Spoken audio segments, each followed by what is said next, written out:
Hello, good evening.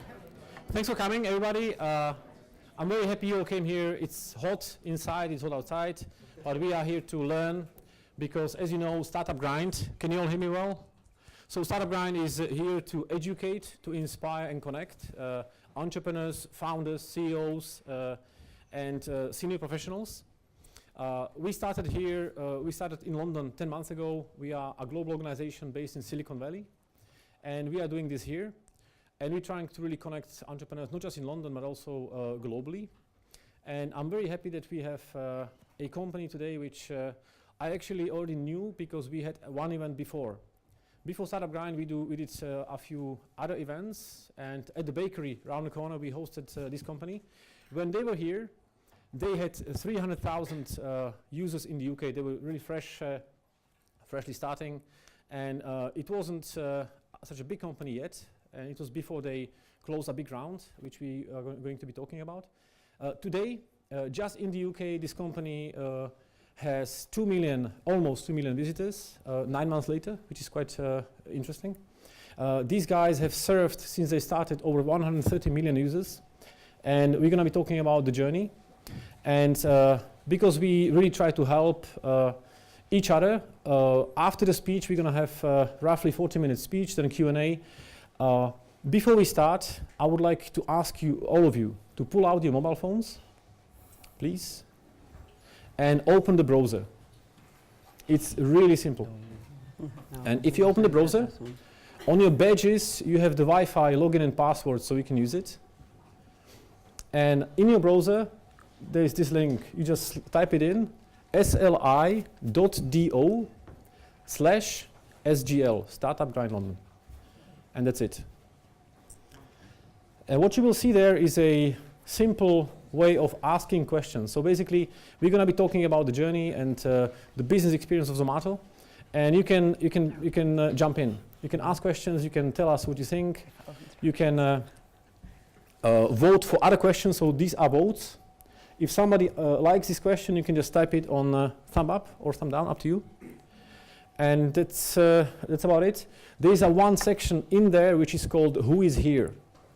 If you tap on that and log in via LinkedIn, you can see everybody else who is here, which is particularly useful because if you meet somebody and this person doesn't have a business card, or you want to meet them afterwards or say hi, you can see the whole list of people who are there and you can just log in with them. And that's about it. Now I would like to introduce you to two people from the company Zomato, all the way from New Delhi in India, the co-founder, which started the company in 2008, Pankaj Chadha and Kimberly Hurt. Please give them a big welcome.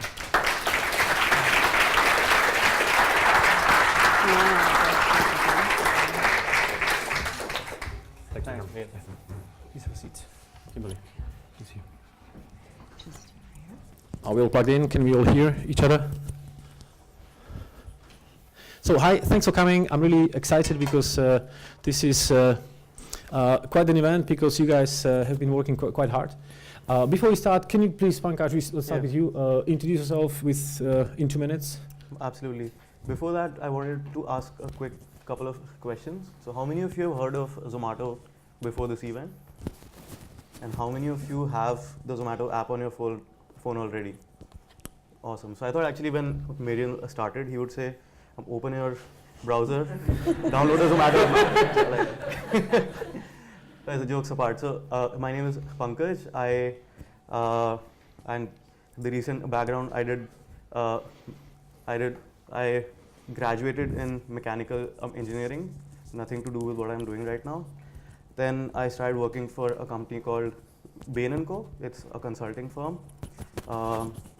Once again, nothing to do with what I'm doing right now. Worked there for 2.5 years, during which we started Zomato. Worked on it part-time for a good 1.5 years while at Bain. Bain was fortunately very supportive of us. And after that, have been with Zomato for the last 4.5 years. Okay, thanks. And let's go to Kimberly. Kimberly is the UK CEO. Great. So first of all, for everybody who didn't have their hand up under the app, I think what PC was kindly suggesting was download it. So like PC, I started my career in financial services, which is something completely unrelated to obviously what I'm doing now. I met PC, probably gave him a lot of feedback because I actually found Zomato as a dog owner, and I was looking for pet-friendly restaurants. And found a huge gap in the market for finding anything related to how I can get my friends and my dog and interesting cuisine. So I started about 6 months ago, and I'm leading the team here. Okay, so you guys started last year in the UK, right? Yeah. And how big is the team now? It's 35. Oh wow, so it's a big growth. Yeah, but we're looking to grow to about 50. So actually, we're looking to double the team in the next few months, Okay, and grow to about 100 in the next year. Oh wow, so I spoke with a bunch of people today before we started, and some of them mentioned that they are looking for other opportunities. I'm sure you can grab Kimberly just to slide it in. Send me your CV. Anyway, let's start with Pankaj. So the company started in 2008. What was the biggest pain which you guys wanted to solve? So actually, when we started, both me and Dipinder is the founder and the CEO. We used to work for Bain, and we didn't know how to cook. And there aren't any Breads or Eats in Delhi where you can just walk in, grab a sandwich, and walk out. So we used to order food to the office and to our homes like 3 times a day. And all the source of information we had was 10 menu cards, which were lying in the Bain cafeteria. And that was all. So that's when we thought, let's go around the suburb where we worked and we lived in. We walked around, we collected menu cards for all the restaurants that were there. We scanned them and we uploaded them on a microsite just for our colleagues. And we got really good feedback. We had phone numbers there, what we thought was the rating of the place, and just the scan menu. And that's where the feedback being so positive. And it was more from a personal need that we thought we need to create a product like this. They started doing this as a hobby, and more people started to come to a website called foodebay.com at that point in time. It was later that we changed the name to Zomato. So you set up with Deep in this website called Foodebay? Yeah. As a hobby, or you wanted to really at the beginning to make it a business? So for the first year and a half, that was just a hobby. It was closer to when we quit our jobs that we realized that there's a business potential from the product. Okay, so it's quite a long time, year and a half. Last month we had the founders of Eventbrite, and they also mentioned that they were coding at the beginning for 2 years. Yeah. There are three co-founders, a French guy and 2 guys from Silicon Valley. And the French guy was coding from France, and they were sending him what to code from Silicon Valley for 2 years. Okay. So you made it in a year and a half, so you are 6 months faster. And then the change of the name came, right? Yeah. So why Zomato and not Foodebay? So 2 reasons for it. One, Foodebay was not easy to spell or pronounce. It was, and if I say Foodebay, half of the people here would write it down as Foodebay. Half of them would say Foodiebay, and a few of them would say Foodibay. Right? That's not good to create an online brand. The second one, which actually sparked off the thought, was the fact that the eBay trademark was the last 4 letters of the brand name. Yeah, funny enough, we have a very senior manager from eBay, EMEA, here over here. So he's watching it carefully. So I'm sure he's happy now. Yes, it was good that we changed the name at that point in time. Completely shifted the business away from it, and we did get a notice from the legal team at eBay, but then we didn't have any dependencies on it, so we were like, we ignored it. So after a year and a half, you wanted to just quit your job and move to set up this company. Yeah. How did you make it happen? So it was a very tough call because at that time India was under, and we had the peak of the depression in 2009 and 10. Yeah. There was a lot of workload at Bain, and we were trying to grow faster. We're trying to build a team, and we were running out of our savings at that point in time, and we didn't have any funding. So we reached the peak of the frustration where we couldn't handle both things at the same time. Like we had presence in 4 cities already in India, and we had like very heavy working, a very busy work life. Yeah. So when we decided to quit, we had to do a lot of convincing, first to ourselves and then to our parents. Right. So in India, parents have a big role to play in what you do next.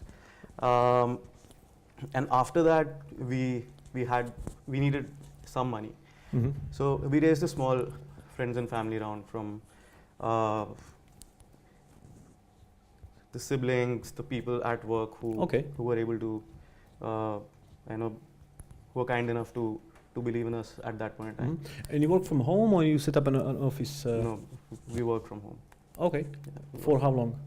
For a good 8 months. So we quit in November end, and we got our first office on the 1st of August. Yeah. So Kimberly, if you look at this story, would you think, would you advise Zomato from back then to do it differently, like raise the money faster, or it's a good thing that they raised the small round, and after they proved the business model, they went for a bigger amount?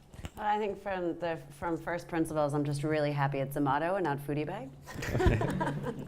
But on fundraising, I mean, I really like PC's philosophy of just constantly thinking about, I think that there's a large hesitation with fundraising when you think about the amount that you need, how often you have to go. And what I really like about both DP and PC is they say, listen, we get the money and now it's time to spend it. Yeah. So it's always about pushing faster, and going for growth. So I think at the time, I think your friend and family round was about your year's salary at Bain, right? Was that give or take?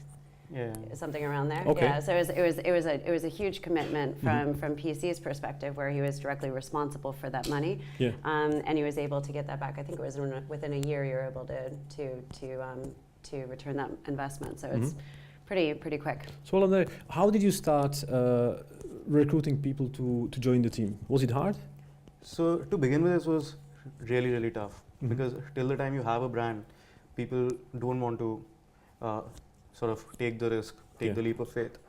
And you get very few people in the beginning who are willing to take the leap of faith and join you.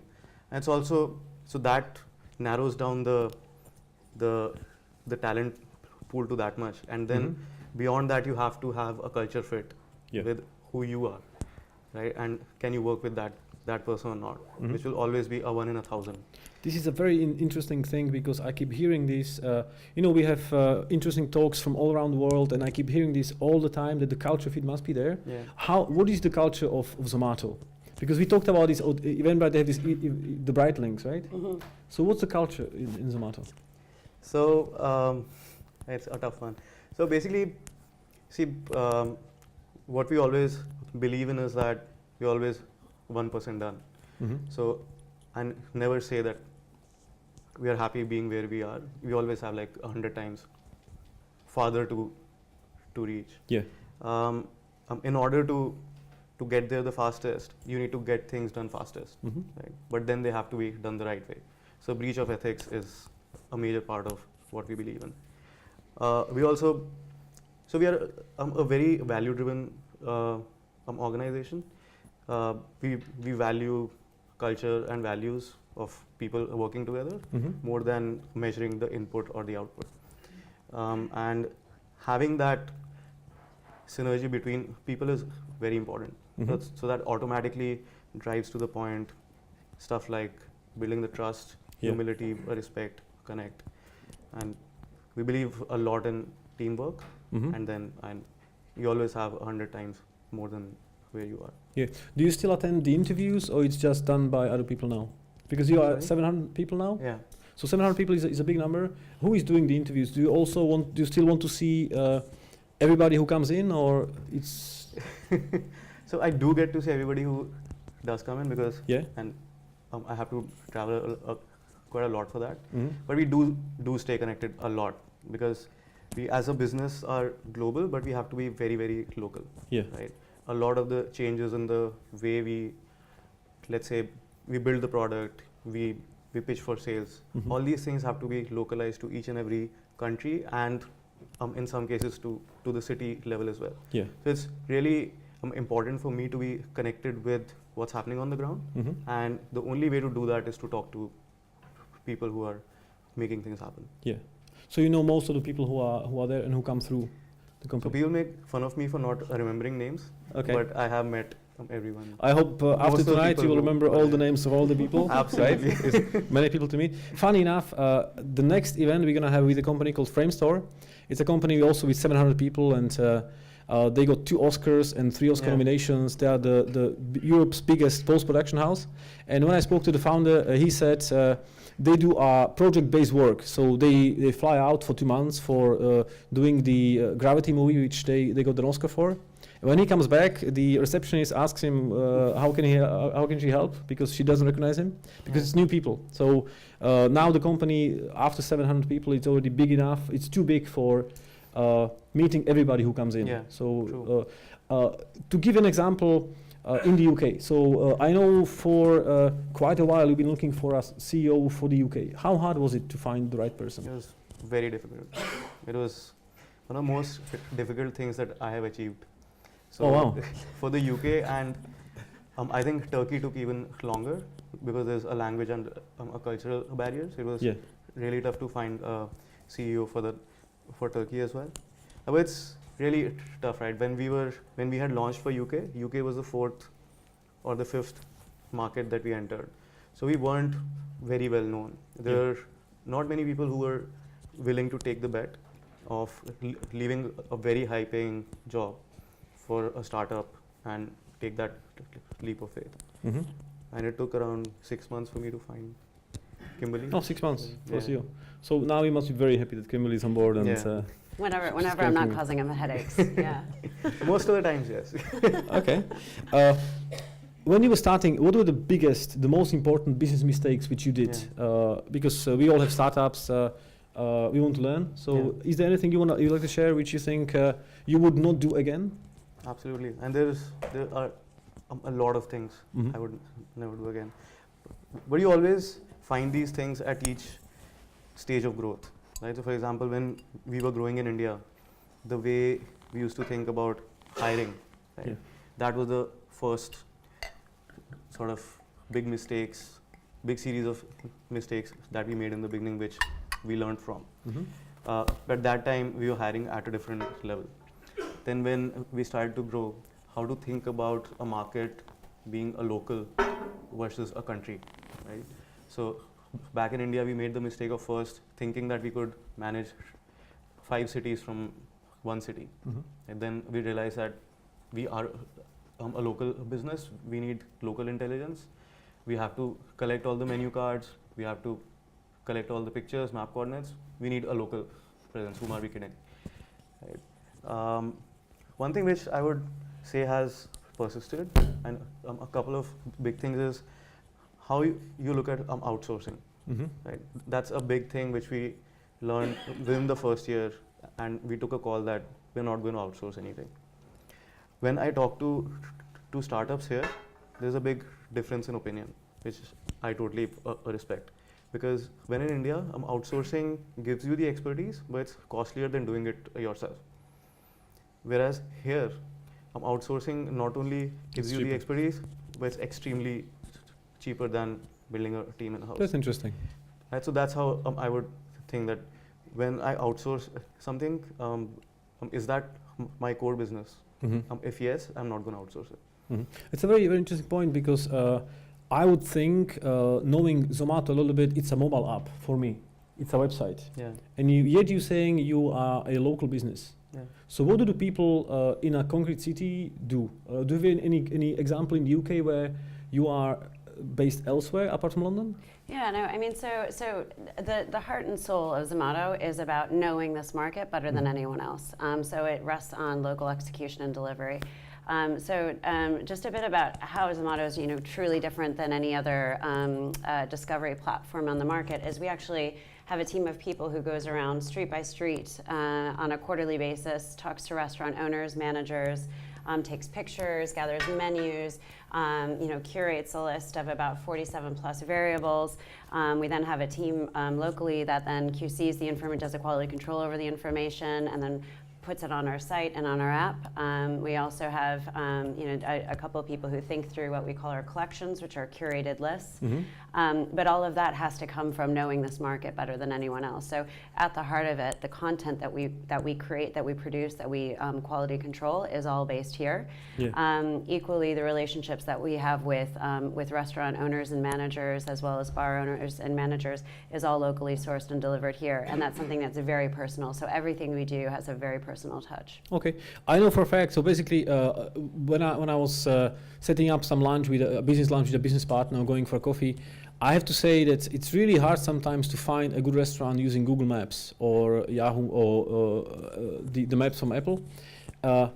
Zomato is always delivering. I don't want to be just selling this too much, but I just think last time we had lunch with Pankaj and Kimberly, she said to me, you can find an ice cream maker which has ginger ice cream quite quickly. And I actually use this kind of several layers of Thai food near me or something clever. I think I have to say you really know your thing, and I'm a regular user now.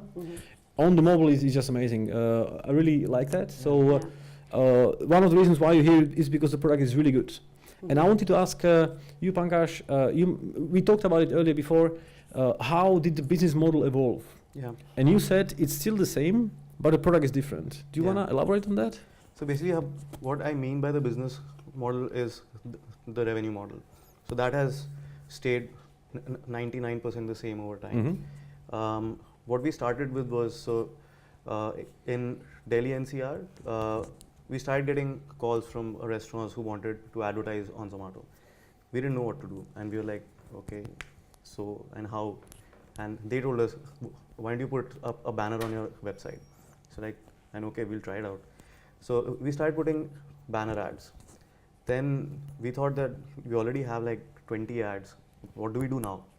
That's when we figured out that let's look at hyper-local advertising. So we started to divide the city into business zones. So basically a cluster of localities.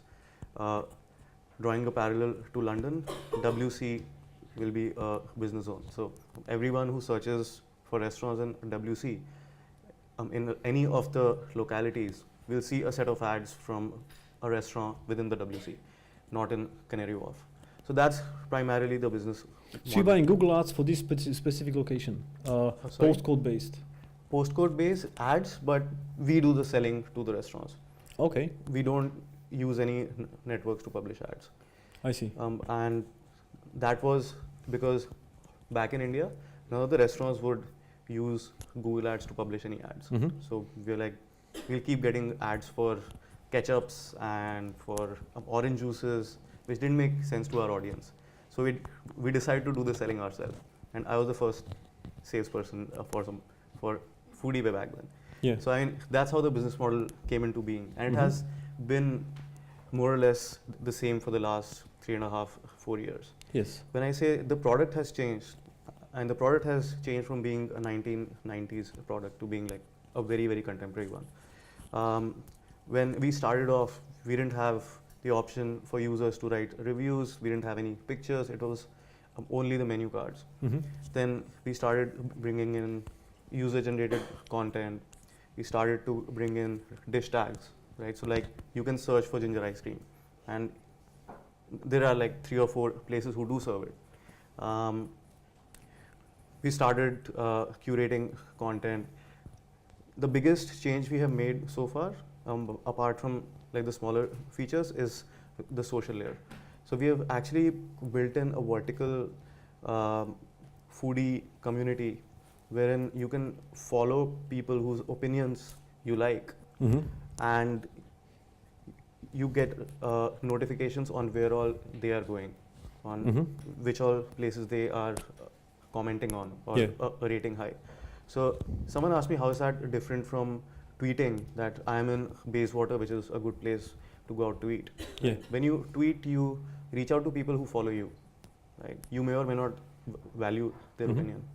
When you do the way we solve local searches, by asking you to follow people whose opinion you value, and then giving you search results based on that. So you encourage the people within the product to Yeah. follow each other. Yeah. It's a very good point because how many people are in the audience who are trying to build a community or acquire customers? Anybody here who wants to learn how to build a community? Because so there are a bunch of people here. How did you guys do it? What's your secret, for example, in the UK? Do we have any specifics of your secret? Yeah, so I mean, it started. I mean, as PC mentioned, I mean, we did a marketing push in Q4 of last year, and that's, I think, when you were referencing, we had 300, so we went from 0 to about 300,000 unique visitors per month.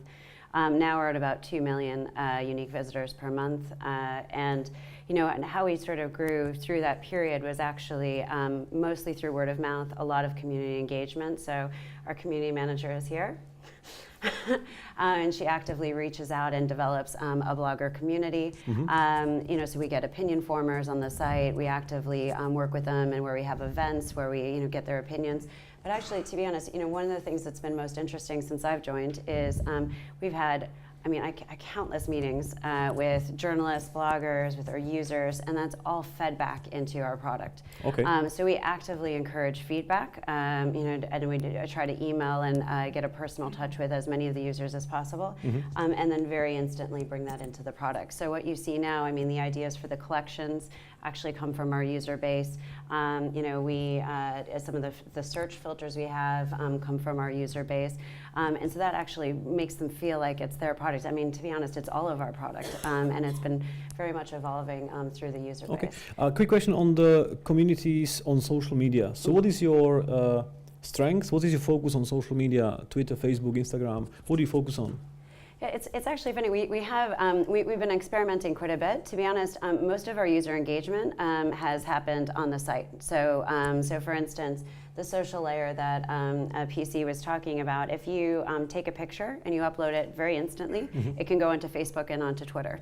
And also Instagram, right? And so that happens very quickly. And also on our site as well, people are actively interacting with each other, so commenting on someone else's review or commenting on a picture, seeing a review and adding it to their wish list. So we've got a lot of active user engagement on our site itself. As far as what we do from a social media perspective, we do a lot of event-based and like giveaways with partners. But we haven't had any budget associated with it. In fact, we've got zero budget for marketing. So you're still bootstrapping. Yeah, so it's very much a locally driven. For social media, one constant argument we keep having, and a lot of people here will face if they're present in multiple markets, is that should you have a common Twitter and Facebook presence, or should you build like local presence everywhere? That's a good question. So what is the answer? There is no right or left answer here. So it's a very difficult problem to solve, because on the one side you need a single personality, right? You want your brand to have a personality with which people engage, right? Yeah. And you also need the leverage that you get from a follower base from all the other countries in a new country that you go into. You want to have the trust, right? Which you don't get when you build a local handle. Yeah. So because, and we are so particular about what we speak on to the users, and we use social media to engage with them. Yeah. That's all. That's all we do on social media. So we chose to keep it centralized, and we chose to have a single handle for it. Okay. Talking about social media, our Twitter hashtag is StartupGrind. Feel free, as you can see behind me, feel free to just keep asking questions. We'll promise to answer the top 10 questions in any case. And after we finish this speech, we're going to have some time for asking the audience for some questions. So this is the Twitter handle, StartupGrind. That's the hashtag. Now, going further. Now, so you finished the first round, and you got some more funding. And the last round of funding was when and how much? It was in October, November last year, 2013. It was for $37 million. Okay, and it was by Sequoia and Info. And by InfoEdge. the previous investors we had, yes. Yes. InfoEdge. How many investors have you spoken to find the right ones?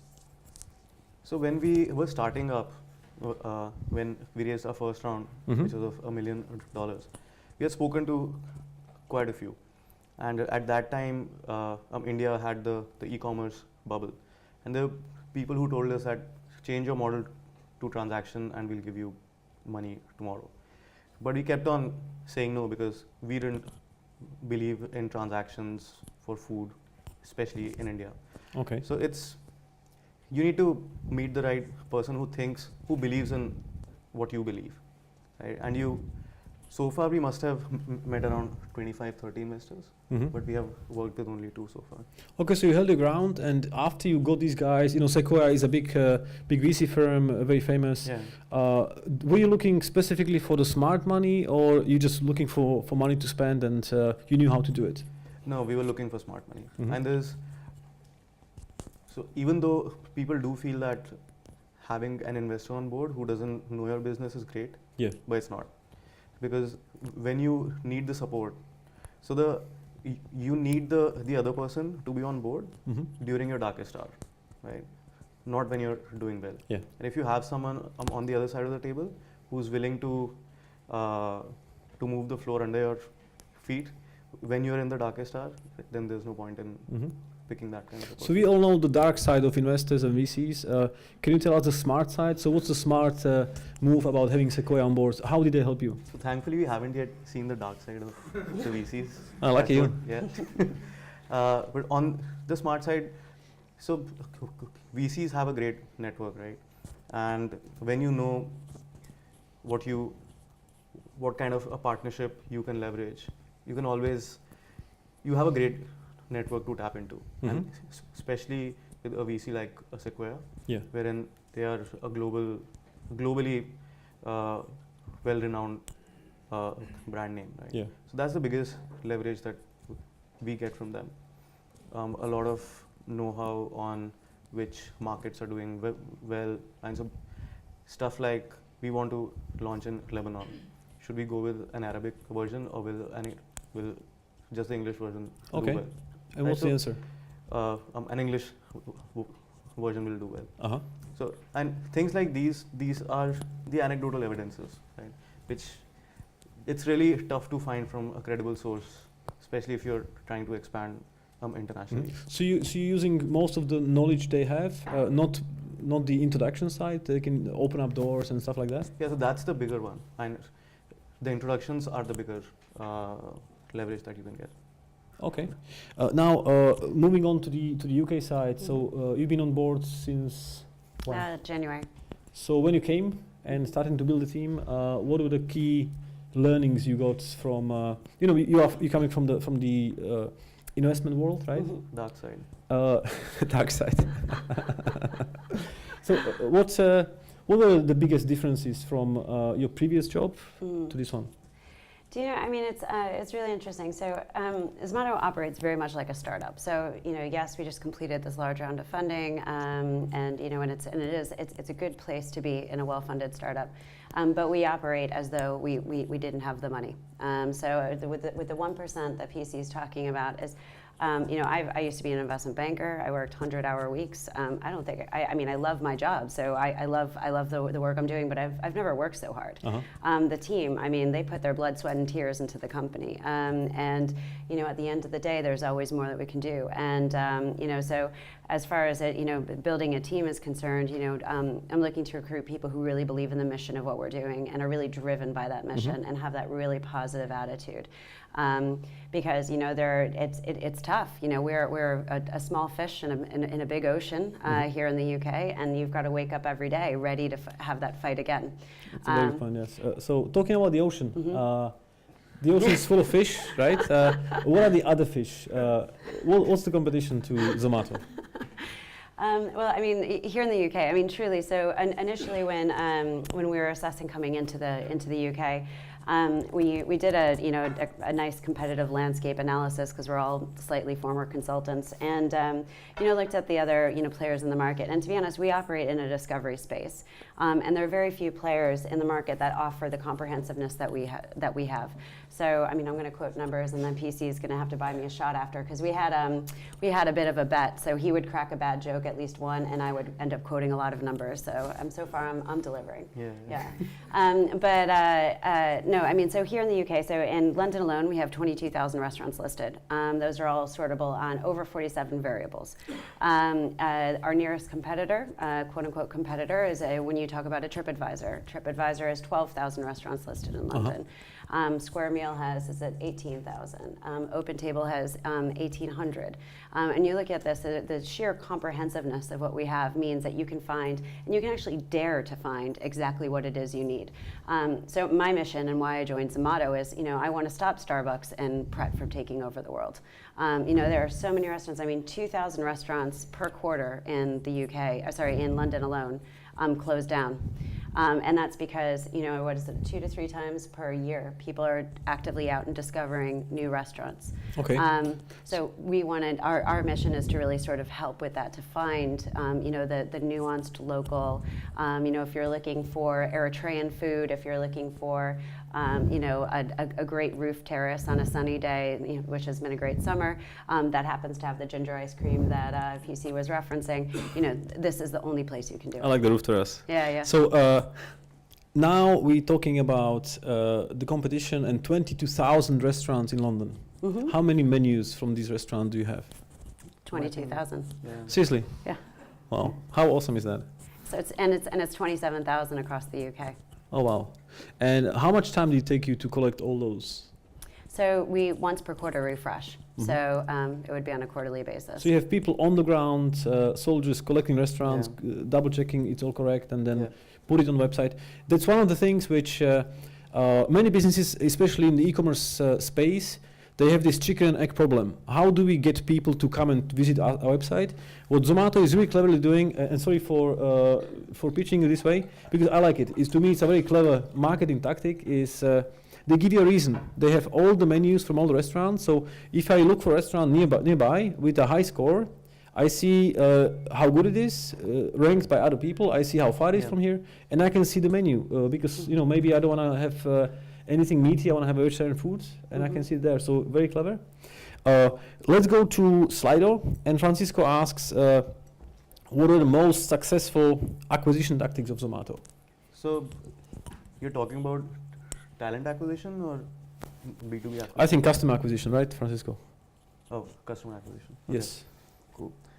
So I think the most important thing to worry about is whether the second part of the question, the retention, right?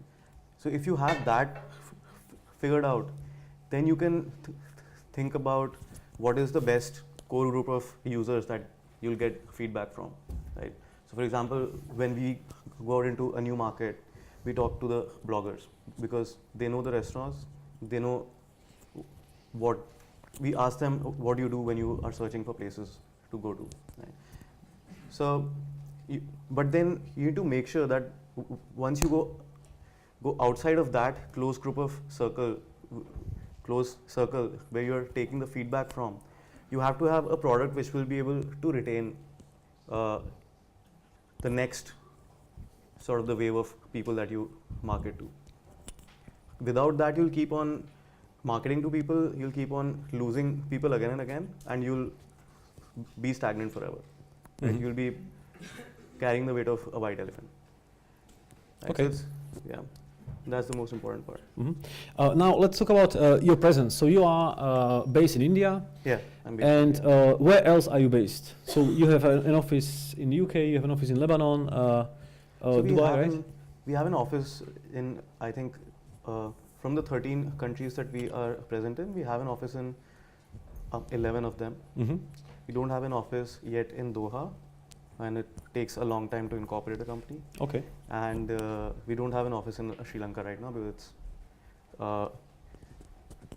not high on the priority list. Yes. So we have an office in 11 of the 13 countries we are in. Do you plan to have an office in Silicon Valley for any So particular reason? we have been thinking about it. So even though at some point in time we do plan to go to the US, but even before that, having presence in the Silicon Valley makes a big difference. Yeah. All the global potential partners are based in the Silicon Valley, right? So it's very important to either keep going there or to have a permanent presence there, have at least one great person Yeah. who will be able to represent you. So Kimberly will be based 1 week a month in Silicon Valley, and then That There's person will have to be permanently based in the Silicon Valley. okay. I'd say there's a lot to handle here. All right. Yeah. So now talking about the future view, where is your business now, to where you want it to be? Yeah. So as I said, 1% done. So, but we are growing on two parameters at the moment. One is geographically, so going into as many countries as we can, solving the discovery problem. Then there is the other set of countries where we have consolidated a lot on both the consumer side and the merchant side. That's where we are going to start creating new products for the market. So getting the users to interact directly with the merchants, payments in India maybe, and so you have the merchant on one side and you have the consumer on the other, right? Let your imagination go wild on what all can be done to connect them better, and that's where the new range of the products or features will keep coming in. Yes, and talking about the product, there's a question on Slido, which is this one: how do you get your software development done? It's all in-house, right? Yeah, it's completely in-house. We have a 55-60 member. It was 50-member team when I was there 1 month back. Yeah. I'm assuming it must be 55 or 60 already. We have a tech team based in India, tech, product, UI, UX, everything. And that's the team which looks at all the development. Okay, so it's all in-house and you all do the whole thing. Completely. Now, talking about the product, you have now a product which helps people find restaurants, coffee shops, ice creams. Where is the line which you don't want to cross? So I think wherever a consumer can think about going out and eating, and it has a permanent address and maybe a phone number. So if we can direct a consumer to food with a coordinate, with a pin, we are going to provide information for that. So for example, for London, we have started providing information for pop-ups, which we never thought we'll do. But for London, that's a big trend, right? So you need to cater to that behavior as And well. how do you do that? So pop-ups have a life, right? It's not, we don't provide information for single day pop-ups, but whenever it's more than, I think, 2 weeks or something, so whenever it's more than 2 weeks, we provide the information. Yes. And so we have Sophie here who does pop-up events. How do pop-up people who organize pop-up events can advertise or make sure it's on the Zomato app? So they can write to us. What we are doing right now is we have a collection for it, because we know we can't be comprehensive when it comes to pop-ups. Yeah. The day one of the soldiers walks away from a premises, 2 hours later they might start to put in a pop-up there. So what we have is we have a collection of the best pop-ups in town, and that's I think a 15. That collection has 15 pop-ups. Interesting. So talking about getting the word out there, and let's talk about PR a little bit. So what is your PR strategy? So in terms of PR, we're not very aggressive. We don't have a PR agency, which everyone has been trying to talk us into. We keep it, and again, completely in-house. It's our voice, so we don't want it to go through a separate channel. We believe in creating a relationship with journalists and the people who influence PR, because you can't really create a story and send it to someone and ask them to publish it, right? That's 1 in 100 that you will time it right and get it there. I fully agree. So you need to be able to provide the right content for something that both of you are thinking, right? When you keep on trying to push out a story to a journalist 10 times and 15 times, and the frequency doesn't match, the journalist will never listen to you again. Okay. So it's all about creating a relationship with the right people, with the right message, and making sure that you're not spam in their life. Yeah, I fully agree, and this is also a theme which keeps coming up. Yeah. Many startups who have been successful, and we talk to them, keep saying to us that they tried to have an agency to do PR for them, but eventually they always come back and they discover that they can build relationships themselves. Yeah. And it's in long term, you keep it, you can Absolutely. control it, it's much easier. We also have some journalists in the room. We have Simon, the founder of Tech City News. Simon, thanks for coming. We have IT Pro Portal here, right, in the room. IT Pro Portal is having 1 to 2 million visitors per month, so also a big journal. Kimberly, what is your, so when you want to be featured somewhere here in the UK, how do you tackle the problem? So you just reach out to somebody who is a common connection, or you just send an email, or what is the bread and butter of the PR work? Just to give some tips to the audience. I mean, to be honest, what's worked for us has been a lot of personal connections. So going through our networks and figuring out who knows someone who can actually get us a personal invitation. Also, to be honest, we're fortunate in the fact that we've got an active user base, and that also includes a few journalists that are advocates for Zomato. So that's helpful as well.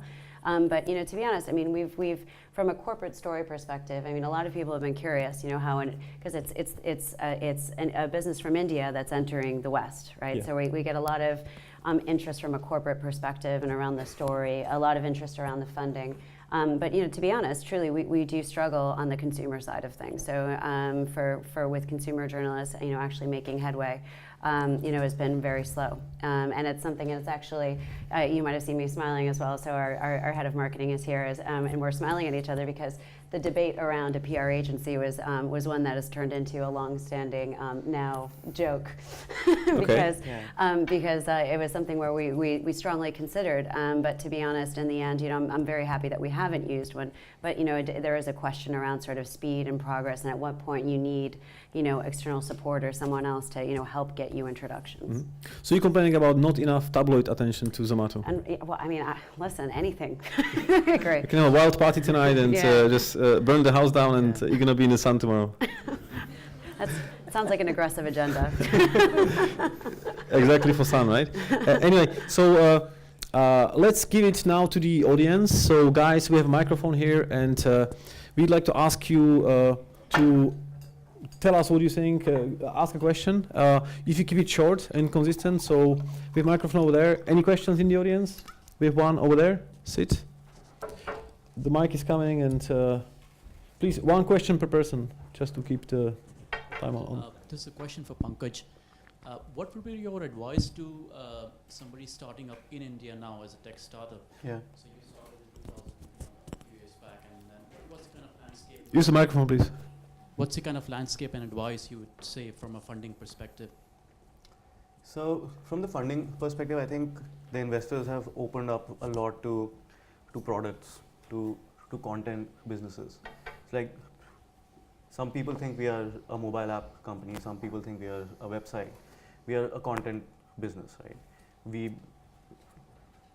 We collect and we update great quality content, and we happen to have a great product around it.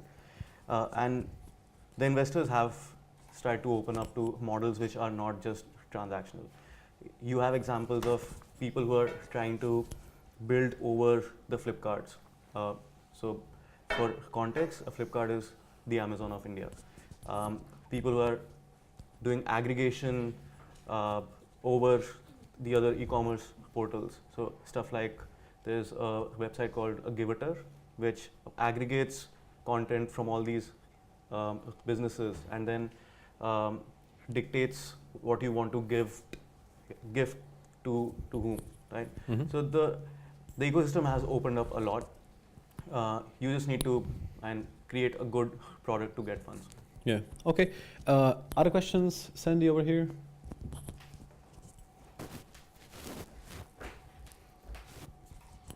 You've got a great hiring story, so got a good growth story going on there. But what roles are you hiring into? And since we're at CAS, I'm particularly interested to hear about roles that might be attractive to MBAs.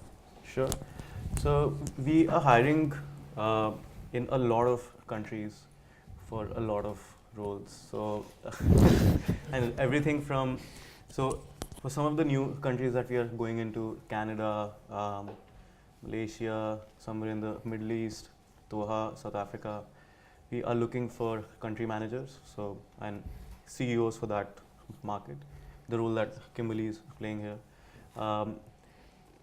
For some of the markets, we are looking for business development, senior BD roles. We'll always be looking for great product managers, for great techies, web design, to be based out of India. And yeah, we have a lot of mid-level content roles as well. Kimberly, do you want to maybe say 2 or 3 job roles which you are the most keen on replacing or on fighting? Yeah, right now we're really aggressively hiring for our sales team actually. So someone with business development experience, everything from entry level all the way with, about 5-6 years experience. That's the most pressing need right because now. either the people or we all know somebody who could be a good fit. So Kimberly, I hope and Pankaj will stay for a few minutes afterwards, so we can hopefully come and say hi and follow up. Now, one more. Or let's do 2 more questions from the audience. We have one over there.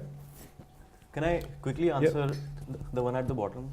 Do restaurants pay you to be trended now? That's an algo-based thing. Which one is that? Very close to my heart, so I have to answer it.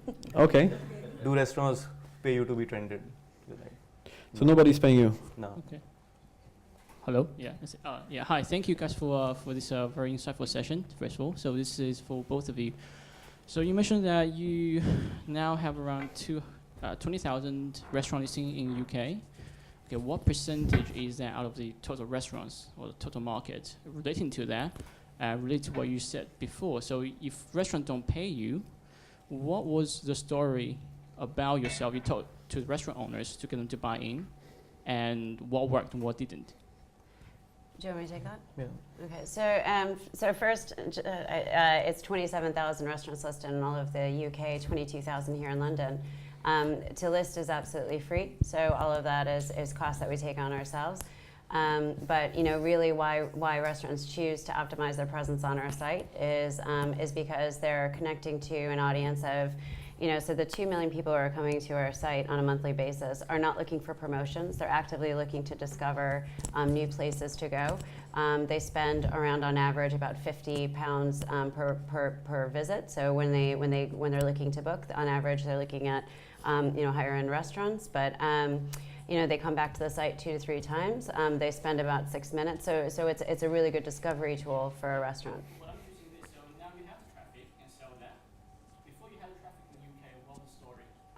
A lot of it was the personal attention. I mean, we haven't gone through our product in detail yet, but on one side, we work with restaurants to optimize their presence on our site. On the other side, we actually work with them to actively manage feedback. So they get feedback in a couple ways on our site. The reviews that people post, the ratings, but also, we work with them. We get a lot of active feedback that then translates into sort of operational efficiencies and training. So a lot of what we did was just working very personally with restaurants to help get their name out through other ways. So for instance, you asked what we do in a social media strategy. Yeah. Well, we get vouchers from some of our clients, and we do contests around it, and that gets attention for them as well. And then we work with them on the operational side as well sometimes. Okay, so let's do 2 more questions from the audience, and then we go some question from Slido, and then we go networking. Miles? So very few of us will be in the fortunate position to raise $37 million from VCs. And I'd just be fascinated to know what that experience was like. So were you, did you do a roadshow? Were they kind of coming to you because of your progress was so strong? How detailed did they really get in terms of their questioning? How rigorous? How long was your due diligence? I've just never heard anyone talk about it before. I'd be really interested to know. Sure.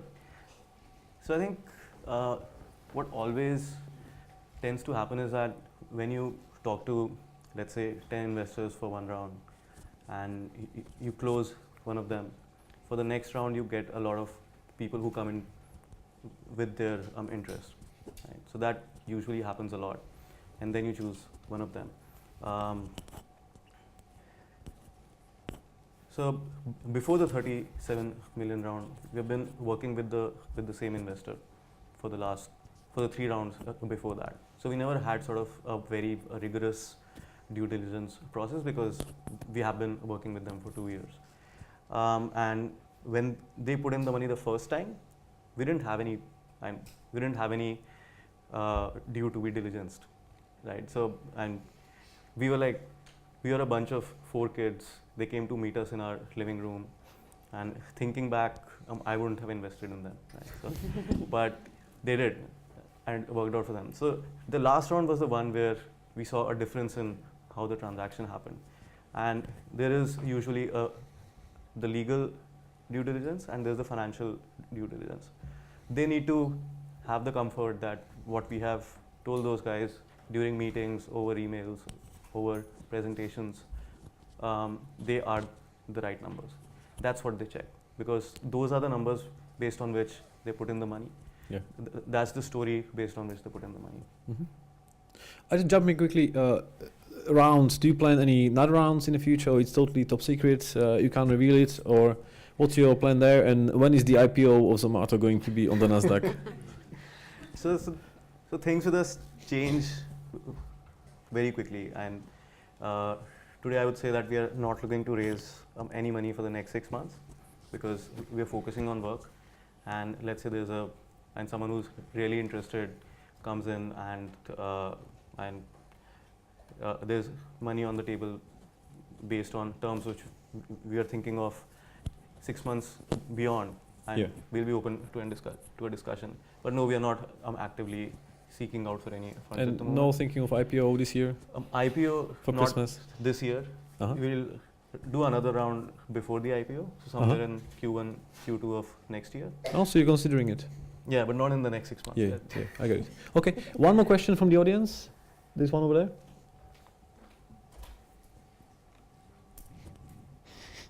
Hello. I actually tried to do a startup similar to yours a couple of years back. So it was you? It was you, yeah. I found restaurants were very, very difficult. Even if you were trying to offer them a free service, they're very, this is too good to be true, anything like that. So, how did you overcome that? What were you trying to offer them? We were offering a very similar model to you guys. They were very apprehensive of what to do. I think we did introduce the pay system afterwards, but I think looking back at it, the free model was probably the way to go, and then try and optimize via banner ads. When you do a free model, you should never get the other guy to do the work. Right? So if you were trying to install a system with them for them to punch in the information, that will never work. It's a very clear point, yeah. Because if you're giving them something for free, then why should they be working to make it happen? Right? So I was talking to someone in the afternoon to Matchpoint, I think, and Leo was telling me how they had turned from a free model to a paid model, and the pub owners became really engaged, and the engagement went up 3 times the day they started to pay up. Right? So that's okay. Interesting. So now let's go and look at Slido. Andy asks, how do you make money? Let's do a quick round, so short, quick answer per question. So I think we talked about it a little bit.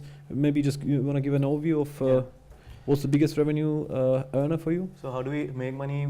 We advertise restaurants based on their locality. So if a restaurant is based in Canary Wharf and the merchant wants to advertise to people who are searching for a place to drink, when a user says, I'm looking out for drinks in Canary Wharf or places around that, we show an advertisement to that person.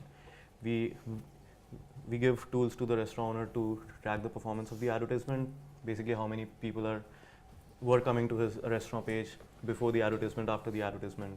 We track the calls made by the user to the restaurant in order to reinforce that these are real people and not bots. Yeah. And that accounts for 99% of our revenue. Right? Okay, Kimberly, one to you. What is your key competitive advantage, and do you expect your competition to replicate it? I think it'd be very difficult for a competition to replicate it. So, I mean, our key competitive advantage is the comprehensiveness and local knowledge. And what we've been able to do now is make that more actionable. So, like I said, I mean, essentially our site now dares you to find exactly what it is you want here in London when you're eating and drinking. Mhm. A similar question from Shane. What are your current revenues and year-end targets? Growth from 2013. So we Is are it safe to looking say at, that? and I won't share the numbers, but we did around, well, I don't remember the numbers, I'm sorry, but we are looking to grow 3 times in terms of the revenue from Wow. last year to this year. We have been doing that for the last 3 years. Oh wow! Do you have any targets for on a monthly or weekly basis? Because many startups they set the targets for 10% on a weekly basis, and this is how they remain growing. What's your strategy? So we love to be growing 10% week on week, and we are doing that at the moment in London. Okay. So that's looking really good. Mhm. But on the traffic side, it's really tough to set a target.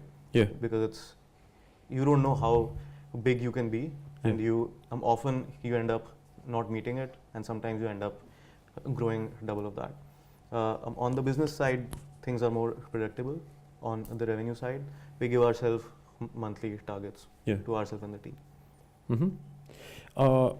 The last question is something which I want to ask you, and this is, we already had a quick discussion about it. What I'd like to know is, some people, they start businesses and they exit and they go and have a good time, they travel around, they're fun. What? If you were to start a new business, something totally different, what would it be? I've never thought of it. Never thought of it. So I think there's a huge potential and coming from the Zomato background, there's a huge potential in the doorstep services space.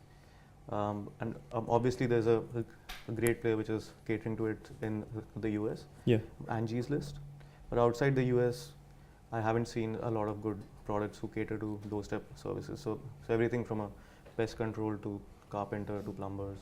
And this is a big need, especially back in India, where this is a very, very disorganized space. Okay. Kimberly, if you can tell us honestly, do you think this is the company which you're going to stay for a long time with, or what is your perspective?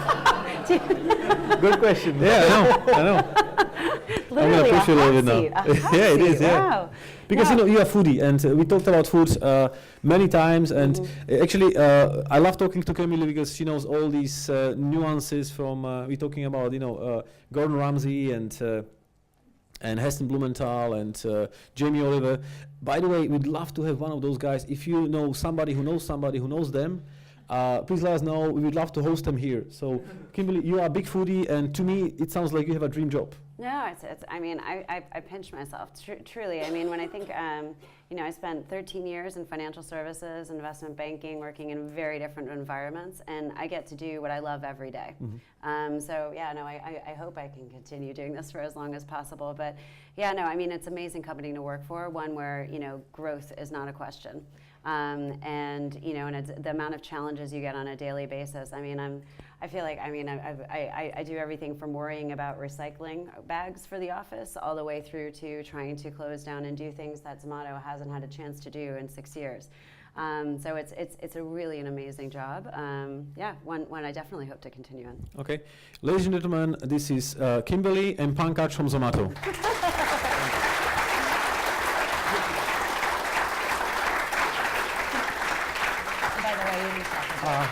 A few words before we finish. Basically, this was a talk. We have 1 more hour to go, and we can really go outside and network and meet each other. Basically, as we said, Startup Grind is all about networking and meeting each other, helping each other. We have a team of people which are called Startup Grind ambassadors. Can you guys please stand up so people can see who you are? And if you need anything from us, so these are the Startup Grind ambassadors.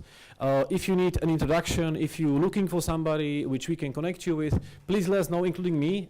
We are really happy to help you. Before we finish, I would love to say thanks to the whole team, Sophie and Leila, who are over there, from Sophie Alexander Events. Thank you big time, guys.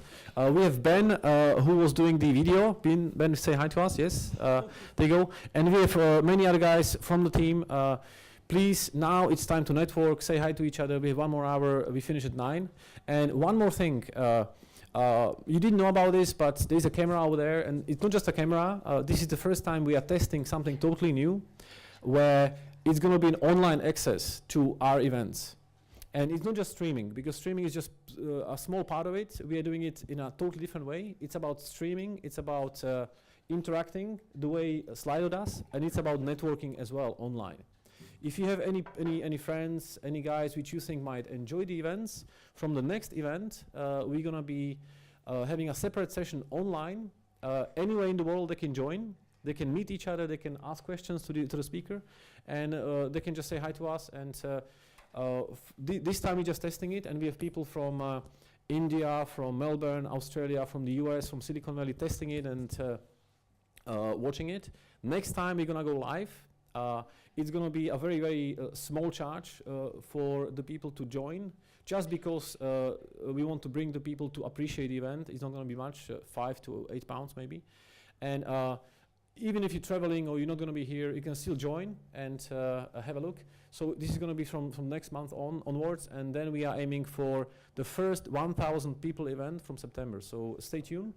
Thanks for coming. The next event is on the 27th of August. We're going to be hosting the company called Framestore, the guys with 2 Oscars and 3 Oscar nominations. By the way, last month they won the Golden Lion in Cannes. Amazing company, almost 700 people based in Soho, not even in Hollywood. And they work on big movies like The Dark Knight, like Superman, Harry Potter and stuff like that. So thanks for coming, and let's do some networking. Is it okay? Okay, good. So we're here with Kimberly Hurd, who's just done. Is this your first Startup Grind? Well, I've been to many events, Startup Grind events before, but as a participant, not as, or sorry, as an attendee, not as a speaker. Okay, well, you seem pretty comfortable there, public speaking. You know, obviously, you've probably started out. I think he means. With a lot of. Can you send me some pitching? Okay. Oh, you still got hers. Okay. So you got a lot of pitching. You've done a lot of pitching. You've been in public a lot. I mean, having run this. How long ago did you start Zomato? So Zomato itself started 6 years ago, but I started 6 months ago. So yeah, I'm a very recent joiner, and after escaping, you know, a life of financial services and professional services, finally getting to work in a startup environment. What do you think is great about this kind of an event? Oh, I think it's, I mean, well, as you can see, it's like-minded individuals who are able to find each other, talk to each other, meet each other. I've come to these events for inspiration. It's always, I think, really inspiring to hear other people's stories. You know, how do they problem solve? What challenges have they faced? You know, how did they get their original passion and inspiration and actually get an idea off and running into a sustainable business? Well, I saw you got peppered with some pretty, you know, intense questions. Yeah, especially that last one, huh? Growing a business, about your competition, about all that kind of stuff.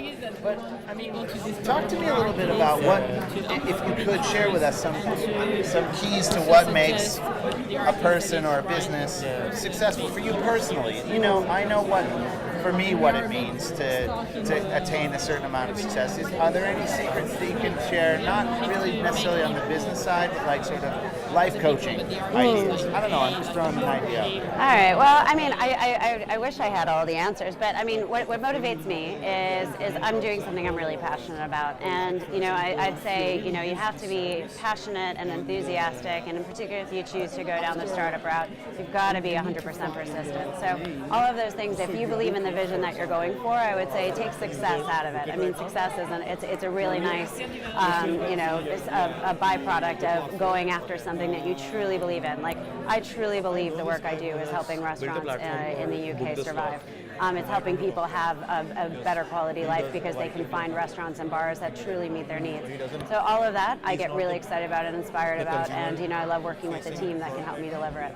Okay, so there you have it. Seek meaning in your life, and the money shall follow. You heard it from Kimberly Hurd first. This is Ben from MondoTV, Startup Grind, signing off. Thanks for watching. Thanks, Ben. Thank you so much for that. Yeah.